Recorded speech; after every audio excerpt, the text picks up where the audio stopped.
प्रयोग कर रहे हैं, लेकिन भारत की कुछ ऐसी परंपरा है, कुछ ऐसी संस्कृति है जिससे उस परंपरा और संस्कृति के माध्यम से हम सभी भारत में पर्यावरण की रक्षा करते हैं। जैसे धार्मिक दृष्टिकोण से देखा जाए तो भारत में कई सारे ऐसे पेड़ पौधे हैं जिसको काटना, जिसको बर्बाद करना हम लोग वर्जित समझते हैं, यहाँ तक कि उसको हम लोग उसका पूजन करते हैं, उसको मानते हैं, उसकी पूजा करते हैं। कुछ मैं एक दो उदाहरण मैं आप लोगों को मैं बता देना चाहता हूँ कि आखिर ऐसे कौन कौन से पेड़ हैं। जैसे हमारे देश में पेड़ पौधों की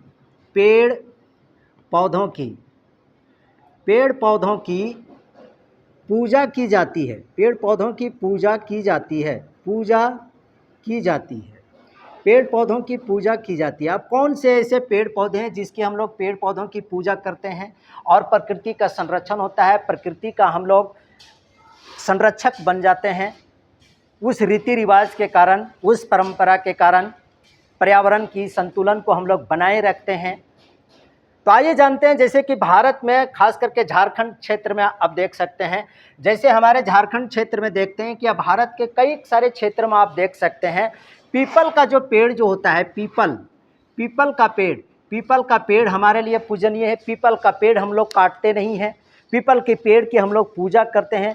पीपल के पेड़ को हम लोग किसी भी फर्नीचर के रूप में इसका हम लोग इस्तेमाल नहीं करते हैं। अर्थात कहने का मतलब क्या है कि इसका हम लोग धार्मिक दृष्टिकोण से भी इसकी मान्यता है और इस धार्मिक दृष्टिकोण से, इस परंपरा के अनुसार हम लोग प्रकृति और पर्यावरण की संरक्षण भी करते हैं। अब जैसे मान लेते हैं कि इसमें नीम का पेड़ जो होता है, अब नीम के पेड़ को भी हम लोग काटना वर्जित समझते हैं। धार्मिक और पारंपरिक रीति रिवाज के अनुसार नीम पेड़ में भगवती का निवास समझा जाता है, तो इसलिए हम लोग नीम पेड़ का भी संरक्षण करते हैं। और नीम का पेड़ जो होता है कि पर्यावरण संरक्षण में एक बहुत बड़ा सहायक होता है, चाहे वह धार्मिक दृष्टिकोण से कहिए, चाहे वैज्ञानिक दृष्टिकोण से कहिए, लेकिन हम लोग उसकी नुकसान कभी नहीं पहुंचाते हैं। भारत में ऐसी प्रकृति, ऐसी संस्कृति और ऐसी परंपरा रही है। और कुछ मैं एक दो पेड़ का अगर नाम मैं बता दूं, जैसे कर्मा की आप देख सकते हैं कि कर्मा क्या है कि कर्मा जो है झारखंड की एक सांस्कृतिक पर्व है। कर्मा पूजा होती है झारखंड की कल्चर है, जिसमें कर्मा क्या होता है कि एक पेड़ होता है जिसमें कर्मा पूजा किया जाता है। कर्मा पेड़ की डाली को लाया जाता है तो उसकी पूजन किया जाता है। इससे क्या होता है कि प्रकृति की भी संरक्षण करते हैं हम लोग इसमें। और अब हम कह सकते हैं कि जैसे तुलसी तो हमारे देश के लिए तो बहुत बड़ा, तुलसी तो हमारे देश के लिए, हमारे देश की संस्कृति के एक बहुत बड़ा अंग है। या पर्यावरण के दृष्टिकोण से और वैज्ञानिक दृष्टिकोण से भी इसका बहुत बड़े फायदे होते हैं। और इस प्रकार से हम लोग कई सारे पेड़ पौधों की पूजा पाठ करते हैं और इसका प्राकृतिक संरक्षण और प्रकृति का संतुलन भी बना करके रखते हैं। अब जहाँ तक झारखंड की बात आ गई, झारखंड में आदिवासियों की बहुत सारे ऐसे धार्मिक क्षेत्र हैं, जिस स्थान को हम लोग धार्मिक रूप से मान लेते हैं, या तो फिर धार्मिक परंपरा के अनुसार जिस स्थान को हम लोग मान लेते हैं, तो वहाँ के पेड़ पौधों को काटना भी हम लोग वर्जित समझते हैं। वहाँ पर कोई भी पेड़ पौधे को छू तक नहीं सकता है, भले ही सूख करके टूट करके वहाँ पर गिरता रहे, लेकिन उसका किसी भी प्रकार से हम लोग उसका प्रयोग नहीं करते हैं भारत के लोग। इस प्रकार से पर्यावरण का संरक्षण होता है हमारे देशों में। अब कहने का मतलब है कि झारखंड की अगर बात करें, झारखंड में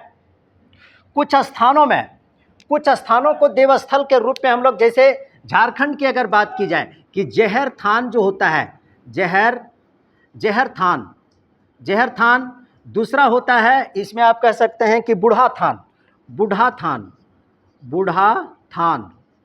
ये आदिवासियों की एक परंपरा है जहाँ पर उनका इष्ट देव निवास करता है, जहाँ पर आदिवासी लोग बूढ़ा थान और जहर थान को मान लेते हैं और उसी क्षेत्र में मानते हैं जहाँ पर घने पेड़ पौधे होते हैं, खास करके जहाँ पर साल के वृक्ष ज़्यादातर करके होता है, वहाँ पर जहर थान और बूढ़ा थान की मान्यता होती है। झारखंड की परंपरा के, आदिवासियों की एक परंपरा है, एक रीति रिवाज है, एक संस्कृति है। और मैं आपको बता दे रहा हूँ कि जहाँ पर आदिवासी लोग जहर थान को मान लेते हैं कि ये मेरा जहर थान है, उस क्षेत्र में जितने भी सारे जो पेड़ पौधे होते हैं तो उसका तनिक भी उसका नुकसान नहीं करते हैं। अर्थात वहाँ पर उन सभी पेड़ पौधों की काफ़ी अच्छी तरीके से संरक्षण होता है और वह पर्यावरण के संतुलन में और पर्यावरण के संरक्षण में यह संस्कृति बहुत बड़ा योगदान देता है।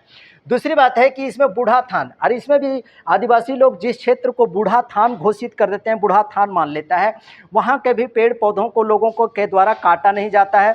वहाँ पर कटाई धार्मिक रीति रिवाज के अनुसार, परंपरा के अनुसार ही सही, लेकिन पेड़ पौधों को कतई वहाँ पर नुकसान नहीं पहुँचाया जाता है।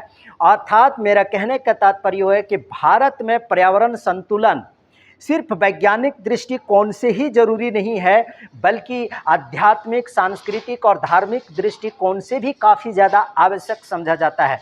दुनिया के भले ही तमाम देश पर्यावरण संतुलन और प्राकृतिक संतुलन के लिए तमाम तरह के टेक्नोलॉजी, तमाम तरह के कानूनों को लोग ईजाद कर सकते हैं और कर रहे हैं, जिसमें जो एजेंडा 21 की सारी की बात कर सकते हैं।